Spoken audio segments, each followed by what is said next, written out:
Did you know that Lagos State produces 10,000 tons of waste daily? That's 3 times the amount a whole country, the country of Ghana, produces daily. And obviously, when you have newcomers or visitors in Lagos, they often complain about how toxic Lagos is. They complain about the smell in Lagos. And with the intensity of economic activity and social activity, the state, the center of excellence, is exposed to environmental abuse. Today on Executive Couch, we'll be speaking with the Lagos State Commissioner for Environment and Water Resources as he shares what the ministry is doing about tackling environmental abuse. Right, this is Executive Couch brought to you by Nairametrics. We have gracing our couch today the Honorable Commissioner of Environment and Water Resources in person of Mr. Tokunbo, Philip Wahab. It's a pleasure to be here speaking with you. Same here. All right, let's begin, with something very obvious, right? When you come into Lagos, sometimes it's the smell, right? And in different environments, waste management. We know that there are different layers to it, from collection to recycling to disposal. What's your assessment of how the state has managed that area, and what is being done to implement better strategies when it comes to waste management in the state? Some years ago, the state government deemed it proper and imperative to set up Lagos State Waste Management Authority, LOMA.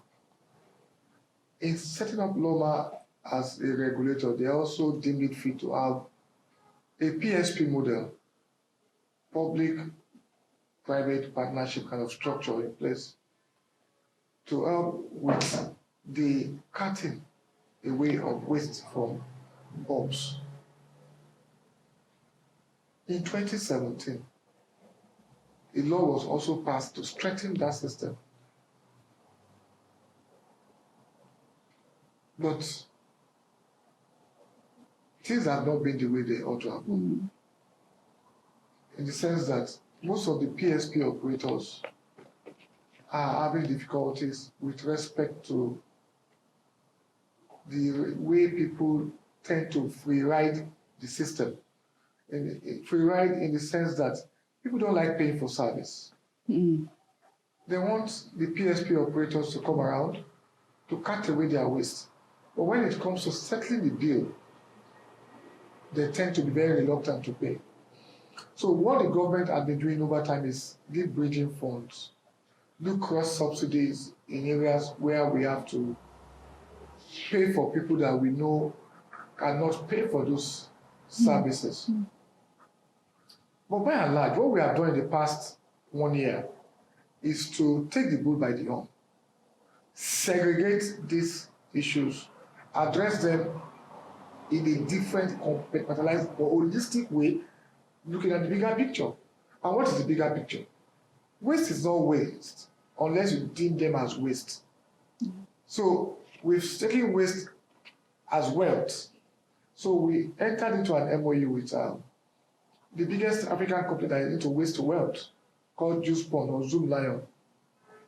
The MOU is to help us strengthen the back end of the waste management process, which means they'll help strengthen up the PSP operators by giving them incentives, giving them infrastructure. Then those ones will cut and bring them to the transfer loading stations, and from there there will be a treatment plant that will convert some of them to compost fertilizer.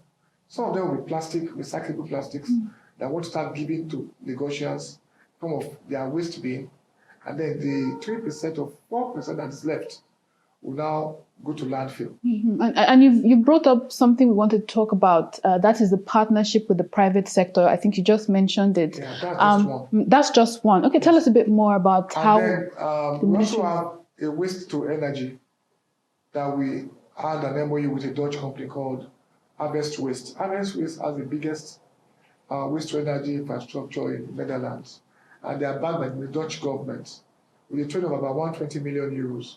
They are coming to do a waste to energy infrastructure project in Lagos State, and we've designated the decommissioned Epe landfill for that purpose. All they want from us is an undertaking that we can assure them of between 2,500 and 3,000 tons of waste a day to generate power. And by the way, we generate about 13,000. So by the time you take the fraction that will be used by juice bond for waste to wealth, the 2,500, 3,000 that will be given to harvest waste, and then the one for electronic waste, which is the one we signed with Closing the Loop, a Dutch company.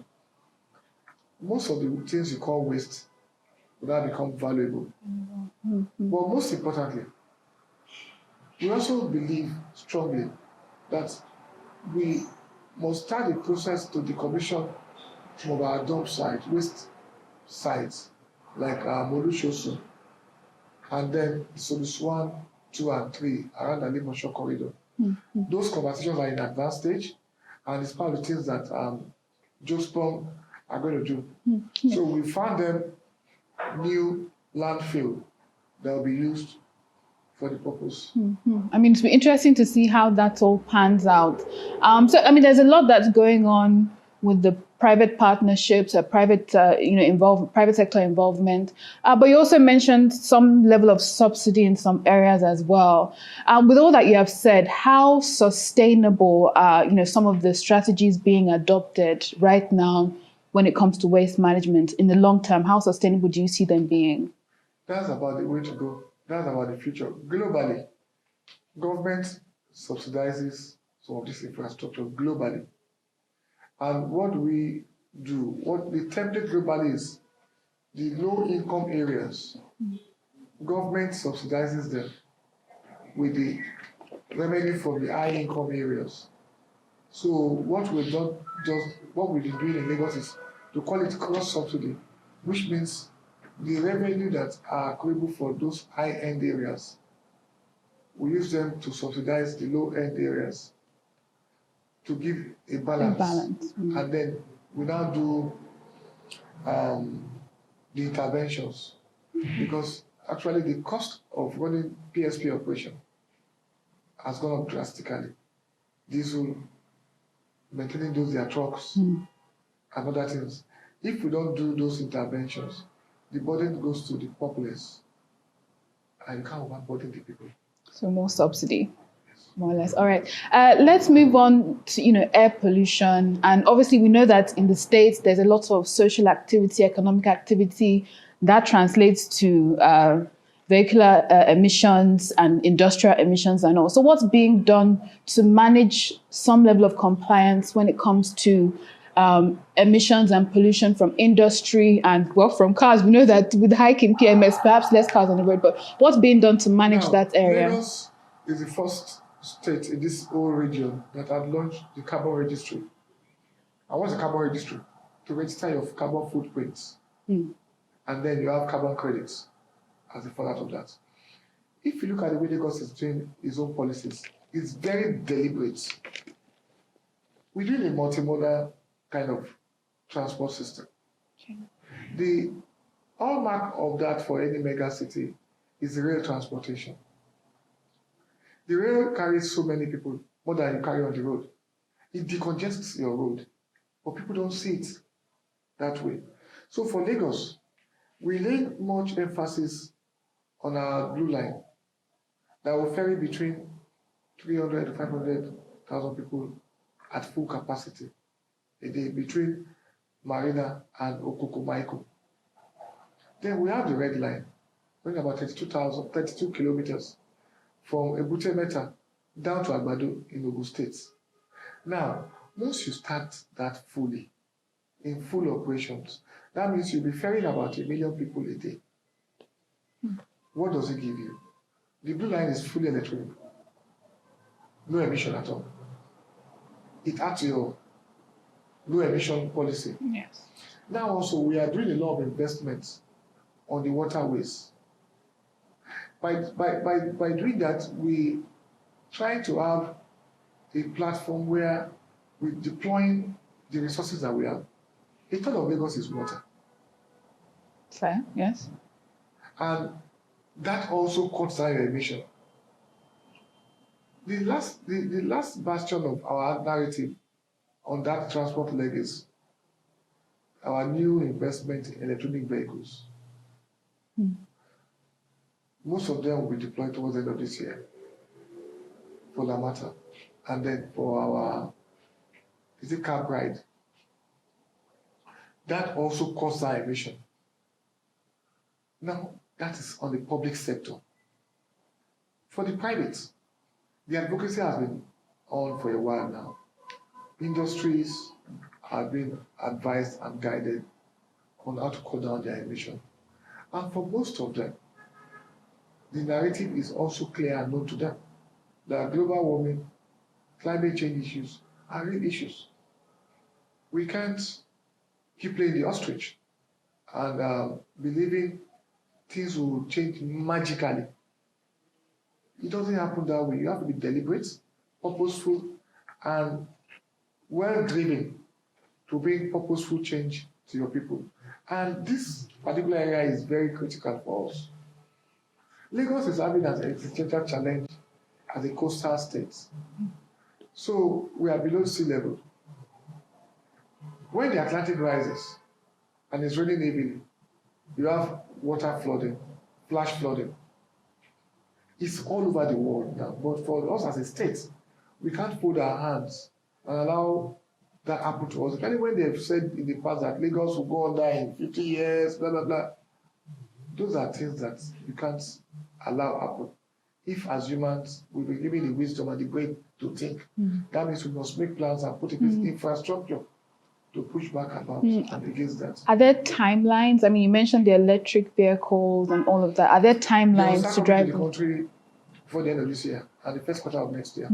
Okay, we look forward to seeing, how that takes place. But obviously, we're not short of ideas. We're not short of innovation. But Lagos, compliance. Lagos, it's not about the top for Lagos.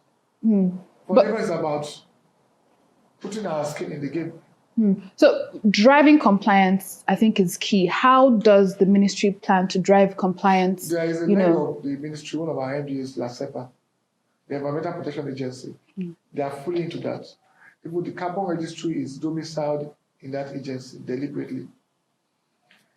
The agency also interfacing with the industries deliberately for sustainability plan. And there is an agency that is also very critical to this narrative in this ecosystem. It's called LASPAC.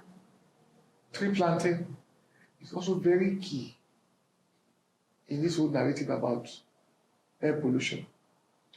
Lagos is becoming a concrete jungle. And to reverse that trend, the government has said we should go and plant 1 million trees to nurture them. And then we now have a private sector, people buy into it. Banks are buying into it. Multinationals are buying into it.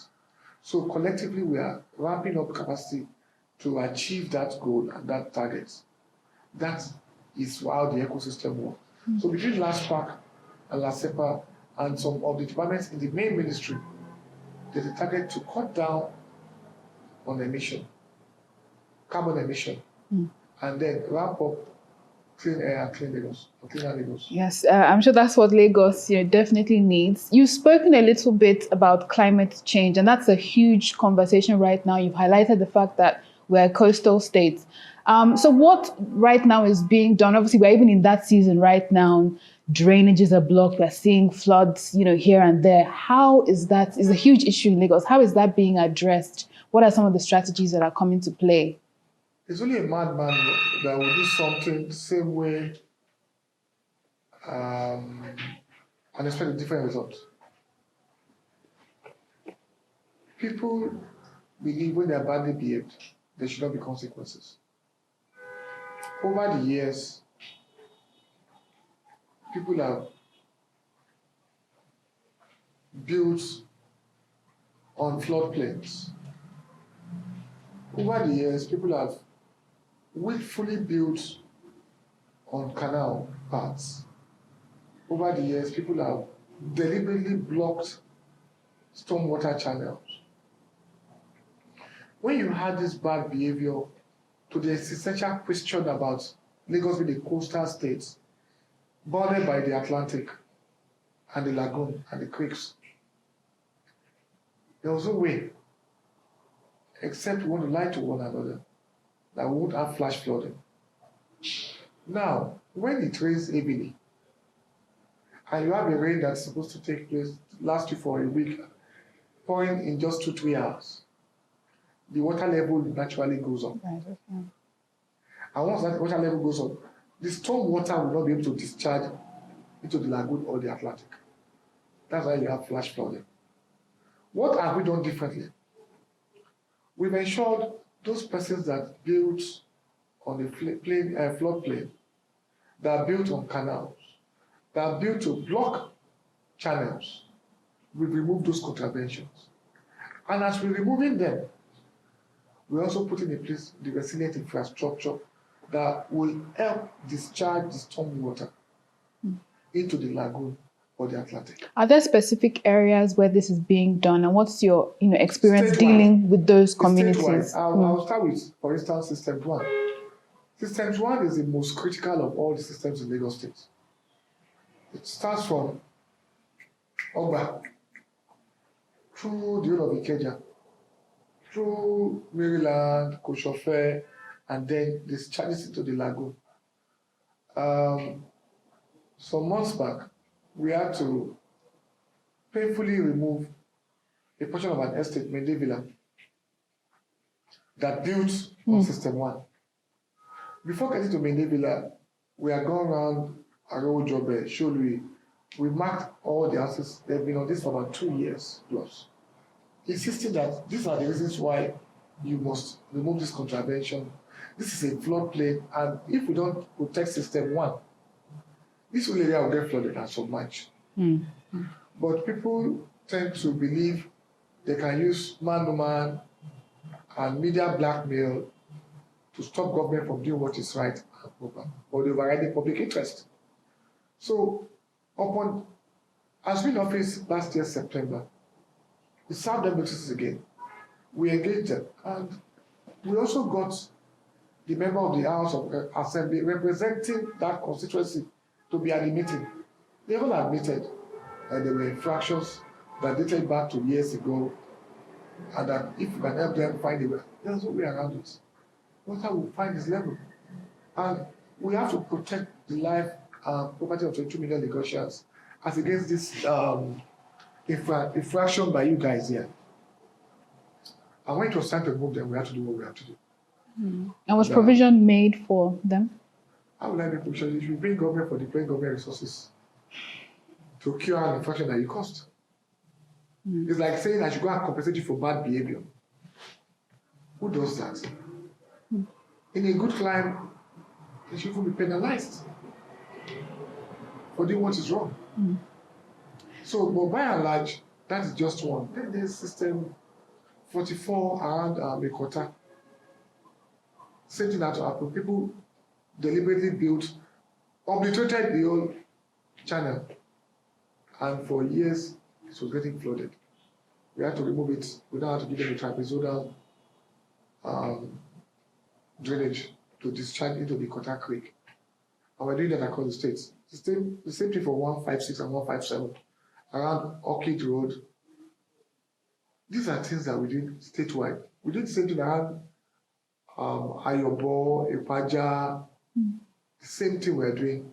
We're removing contraventions, providing them with infrastructure that will be resilient to take care of our stormwater and discharge. I mean, there's a lot that's being done, from what you've said, as regards preventing floods. And obviously, there's also the Lagos master plan, that there's a lot of development and demolition to achieving that, to achieving that. You're a legal practitioner. We don't demolish. We don't even demolish in this ministry. Okay. All we do is remove contraventions. There are two different things. Remove and demolition? Okay. I have no powers to demolish. Okay. But the law empowers the ministry to remove anything that is blocking the stormwater. Yes. Okay, so you're a legal practitioner, and there's some that will say there needs to be a balance here between the right of the residents and obviously the state wanting to achieve the bigger plan development. So yes. How is that balance being achieved between residents' rights and the bigger plan? Okay, good question. Now let me give you the perspective. The law presupposes that before you build, you must have all the requisites, statutory approvals, You must have a valid title, for instance. You must have, beyond title, you must have a drainage clearance. The drainage clearance will show if you are trying to build around a canal, and it will tell you the setback you must observe. But what we found out painfully, two things. Either those developers deliberately fly coordinates without approval, 100%, which was what happened around the quarter corridor when we had to do the enforcement for System 44. Or they have a title.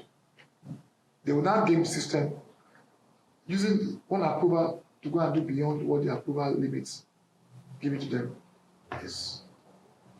Some of them, they put documents together and they lie to innocent people. But if you buy, there's always a recourse for a defective title to go and make the person that sold to you to compensate you or give you back your money or you sue for damages. But if by adventure you have all your papers correct, the government will pay you compensation. The government pays compensation. Okay. I'll give you an instance. When we're going to do the red line, I know how much had to be paid as compensation to people that their houses had to give way to have that line pass through from Ebute Meta down to Alagbado, Lagos State. So the government will pay compensation if you have your title, your papers, and everything intact. So that's the way it works. But by and large, also as a government, there's a human side to it. And how does that human side work?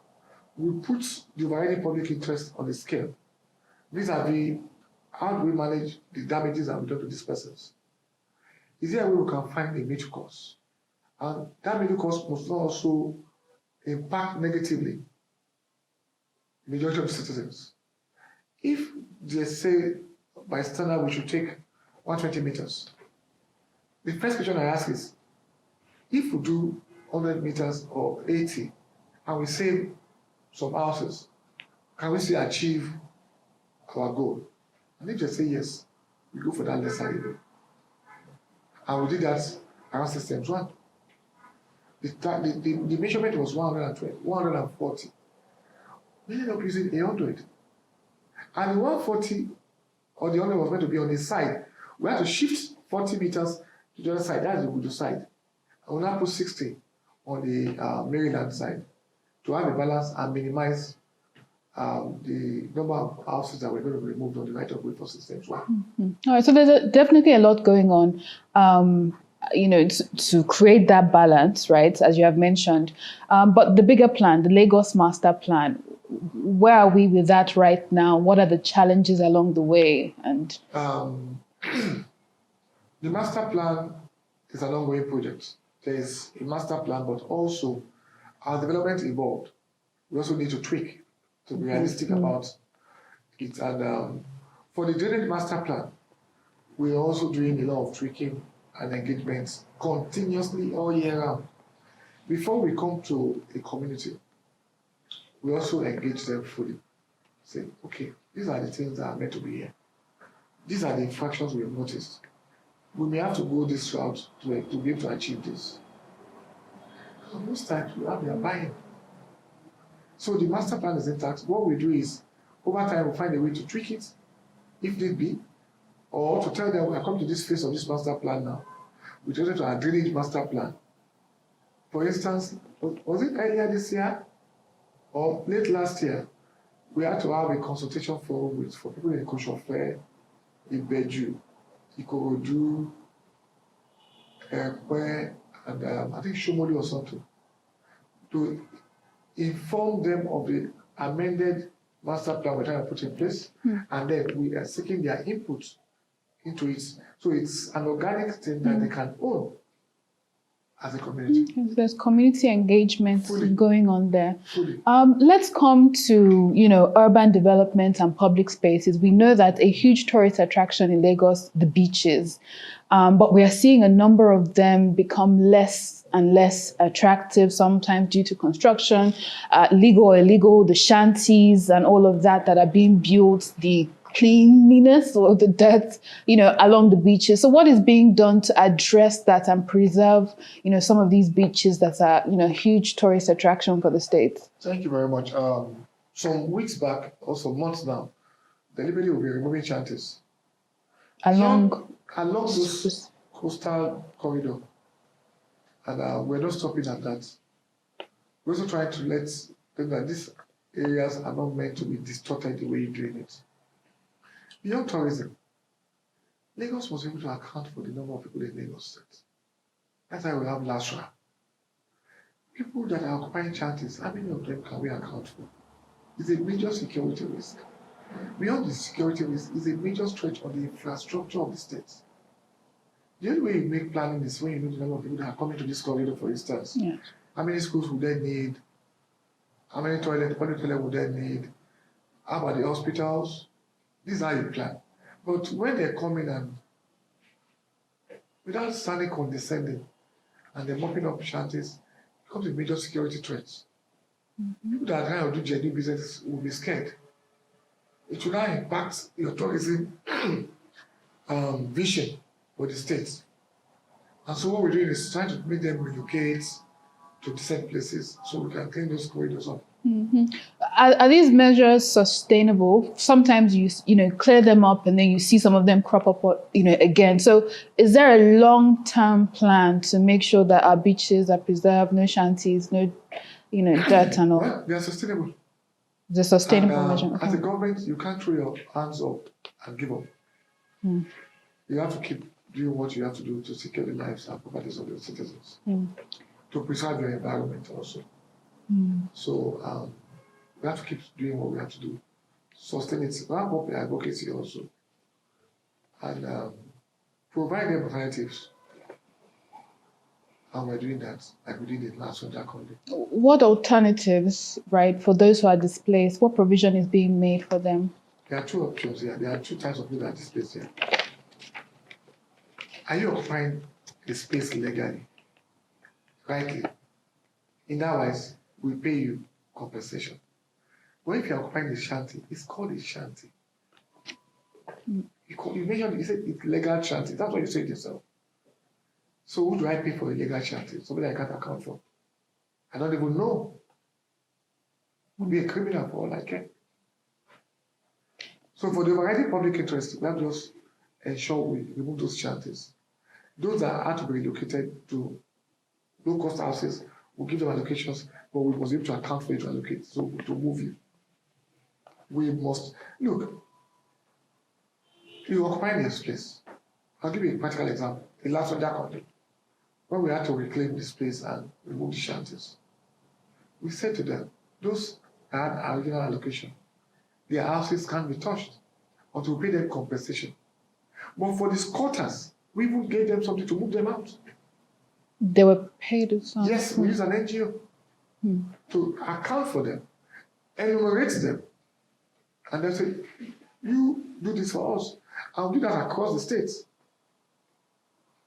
Well, like you said, most of them, for reasons very to them, want to come back again and again. At that point, the government have to say, no, we've given you this. We provided this for you. We can't allow you to come back here and stay. All right. We'll continue to track what happens and the development, and again, whether or not this is a sustainable method in the long term. But we know, again, there are a lot of major projects going on within the states. Dangote refinery, there are talks of a second airport, and the Lagos-Calabar road. And I remember, the intensity of the conversation, especially with the Lagos-Calabar road, the EIA, environmental impact assessment. So what are some of the updates with the environmental impact of all these major projects going on within the states? You mentioned the coastal road. It's a federal project. And I know they work on the EIA at the federal government level. I also know they are still engaging citizens on that coastal corridor. I know that for sure. But if there are things that we have to do as a state to get involved, we do get involved with them to help ameliorate the impact on the system and the citizens. But Dangote refinery, I know they had an AI, been on for a while. Also, what we're doing is we don't want that place to become another papa. So the Ministry of Transport, my colleagues, they are already engaged them on the call-up system. So you don't have trucks block a brand new highway that has been done to ease traffic on that corridor. And you see, development comes with its own price. Development all over the world comes with a price. That the citizens have to bear? No, that we as a people must bear. We want drainages to be constructed. But at times, in achieving that, we need to remove a fence or a wall from some property. But nobody wants to give up that wall, providing public interest. That's why I talk about there must be a price, there must be a sacrifice that must be made.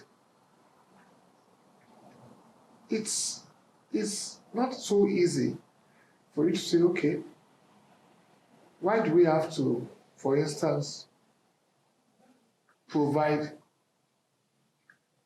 an infrastructure like a trapezoidal drainage system or system 156 and 157? If we don't provide it, people are going to build to cluster the system, the natural part of the water. So what do? We have to remove some properties. It's a sacrifice we have to make. Before now, styrofoam, we all know, is not biodegradable elements. For 500 years, it will still be the same thing. 2 years ago, it was banned.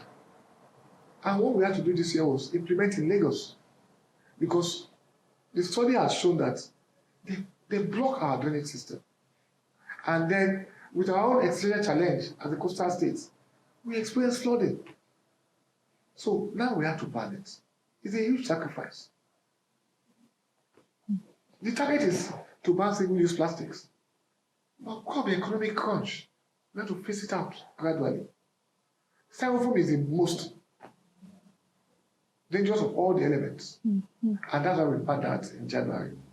So when I talk about sacrifices, that's the sacrifice we're talking about here. Governments can't do this thing on its own. Let's come back to the environmental impact that some of these, major projects are going to have on communities in the area within which they'll be built. The airport, the refinery. We know how that impacts the environment and the residents therein. But rest assured, you can't have those projects without having your EIA. So, okay. For the refinery, I know. In fact, we're still even engaging them. We're engaging because one of the communities wrote a petition some weeks back. So we had to get a consultant to go do some tests, and then we're calling them for a meeting, I think next week or upper week. That's for the refinery. For the airport, they are still at the teething stage. But be rest assured, all the paperwork will be done. It even goes beyond that. The law says for you to even have a building that's above 5 floors, you must have EIA. For you to go do reclamation for land, you must do your EIA. Because there's so much more to it. And people over time abused it and be dodgy to game the system. Oh, yes. But usually the wheel of justice may be slow when it comes to a halt someday. That's my theory. You may think you're getting away with it, but someday, somehow, something will happen and they will call for those documents. And they will take it up. All right. So, hopefully compliance is also being monitored. It's ongoing. That is definitely. That's why we have enforcement units, enforcement teams across the state. It's not just about reclamation. It's not just about EIA. It's about people dropping waste in wrong places. It's about people pushing their wastewater and sewage to the drainage system. It's about people taking the waste, their solid waste, out of their house around 4 a.m. in the morning and throw them on the road. And are you going to blame government for that? It's about citizens' engagement, and we should just see from that bigger picture and do the right thing. So just causes more responsibility. engagement, right, with And those we can't stop. communities. Yeah. All right, so obviously this is beyond the environment. There's also water resources that you manage here in the Yes. States. Water is everybody's friend, no enemies. It's Except it floats your house. well, yeah, obviously. But it's a very important resource. Everyone needs it. But we know that we are still having issues with reliable water supply in the state. What is being done to address that? We have the first water works in Lagos was in 1905. Iju Water Works. It's meant to take water from Iju. We have our intake from Ogun River down to the island. After that, we've had some other water works. Adion 1, Adion 2 is about 40 million gallons of water per day at full capacity. But what's the total need of Lagos? It's about 240, 250 million. That's what we need as the states to go around. But what we have done differently is we've now looked inwards. The government has signed a new watch policy. A what? The government has signed the Lagos Urban Water and Sanitation and Hygiene Policy, LUWASH. And that had opened the door for investors to come into that ecosystem. USA has taken up 5 of the mini and micro water works for us. They are refurbishing them to take water out of them. Water resilient is doing one for us. Those are mini and micro water works. While we are taking the big elephant itself, the Iju and Adio water works. We've done the form work for Adio too, but the form work is just a negligible part of the investment. The reticulation and the piping is what we are now taking the next cycle. I believe within the next 24 months. 24 months. Yeah, because water investment is a major heavy lifting. Every other day, I have an engagement with the MD and the ED of Lagos Water Corporation. And I know we're on track. We also don't want to take taxpayers' money and misapply them. So we must be meticulous in our engagement. We must be meticulous in our planning. And we must be meticulous in our delivery. But be rest assured, there'll be water in Lagos as soon as possible. All right, water that can be put to good use, not the flood. So, I mean, you mentioned the Lagos Water Corporation, and I was happy when you mentioned it. You said there are conversations being had. It has been in, I can't say operation, but existence for quite a while. What investment is going into that Lagos Water Corporation? That is where we are now. You see, like we said at the bilateral is where you have your conversation with the budget people. The budget ministry before you go to budget at the House of Assembly. We must agree on 2 things. Lagos Water Corporation needs a major fund injection. Giving them funds for chemicals, running costs, to manage chassis water, to manage the one we have rehabbed at Ipaja, is not enough. We must be ready to take this heavy lifting by putting the right amount of money at Adio.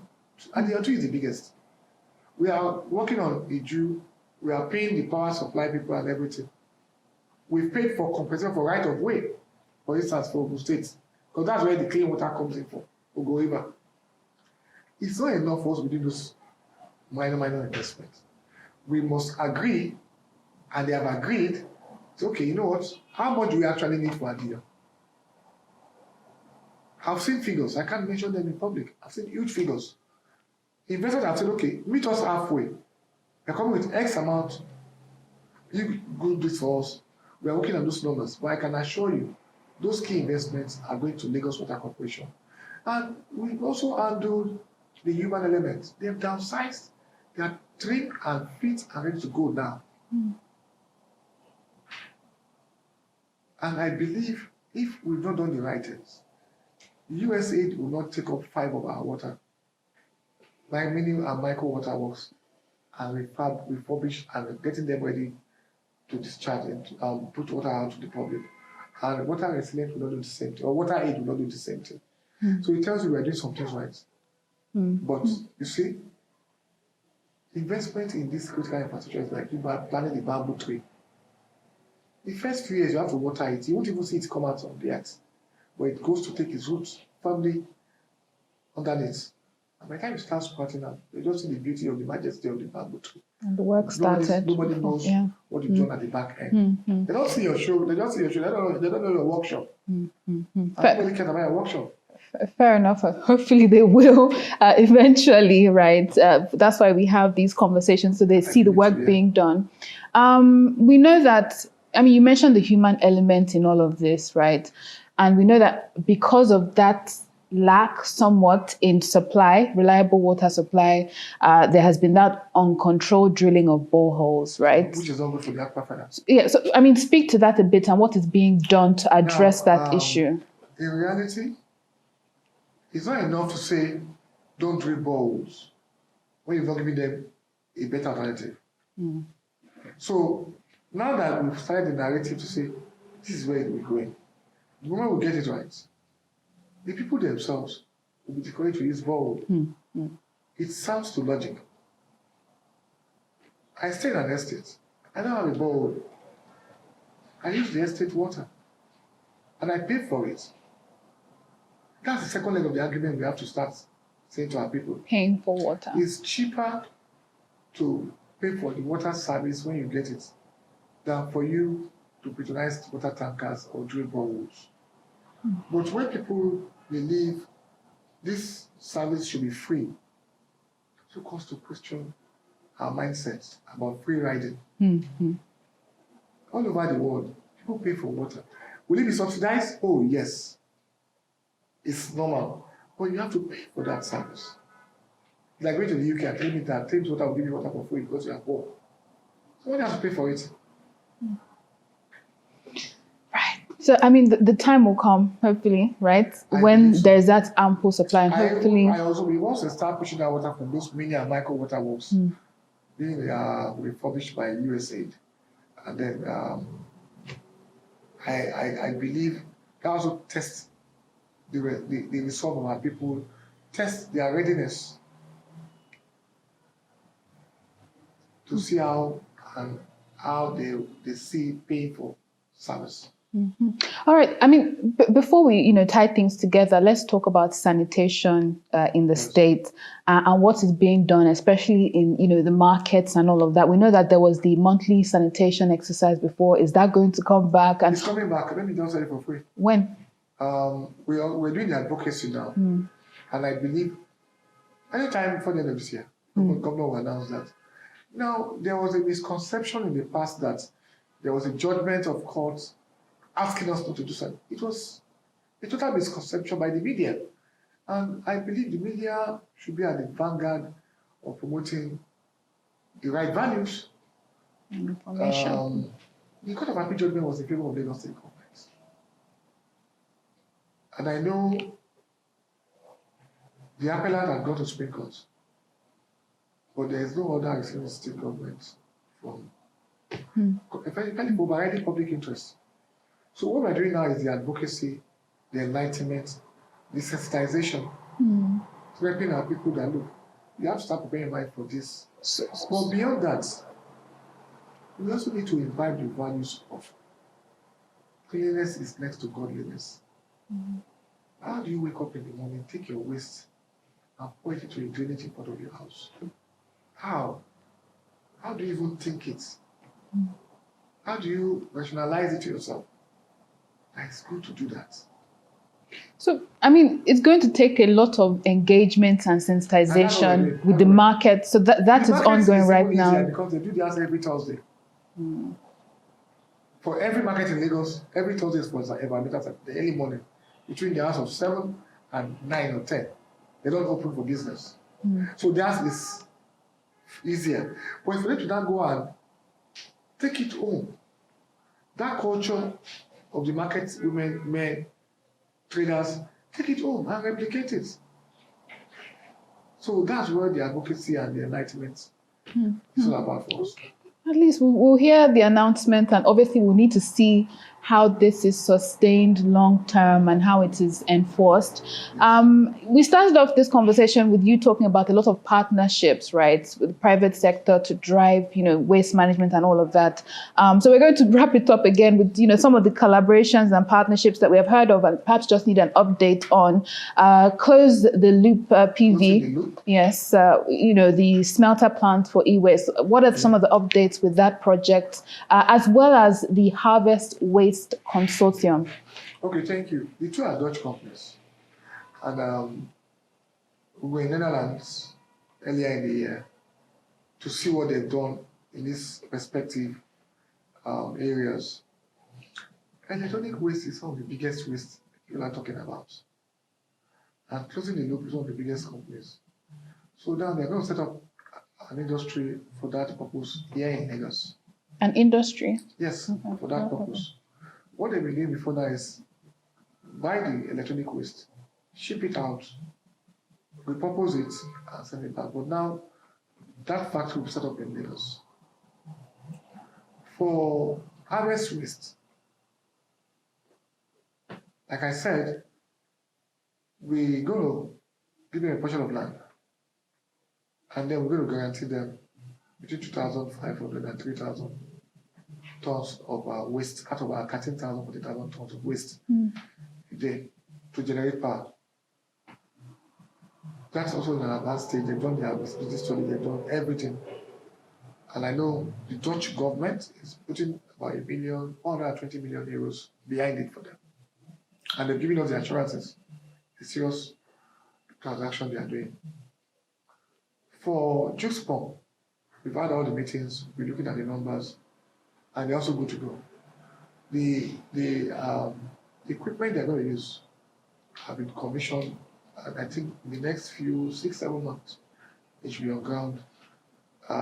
They set up an office in Lagos for that purpose, around the Lausa, and they've employed Nigerians for that running of the office. So I think all those things are ongoing. I mean, a lot of initiatives, a lot of plans, a lot of projects and strategy. We look forward to seeing full implementation and them being more sustainable. It's been an interesting conversation. Of course, we have been speaking with the Honorable Commissioner for the Ministry of Environment and Water Resources. You have mentioned throughout this interview that there are two players in maintaining our environment. So your final thoughts and your words to, the people, as the government spearheading, the environment preservation. For me, Lagosians should see this as their own project. The environment is so critical for each and every one of us. We can't afford to drop the ball. Yes, we will take some very tough decisions for overriding public interest, but it's just for overriding public interest and for everybody's good. Let us keep our environment clean. Let us not cross the pedestrian. Let us use the pedestrian and not cross the expressway. Let us not dislodge our sewage into drainages. Let us also be well behaved at all times. Let us stop defecating and defacing our environments. Thank you very much, sir. Thank you very much.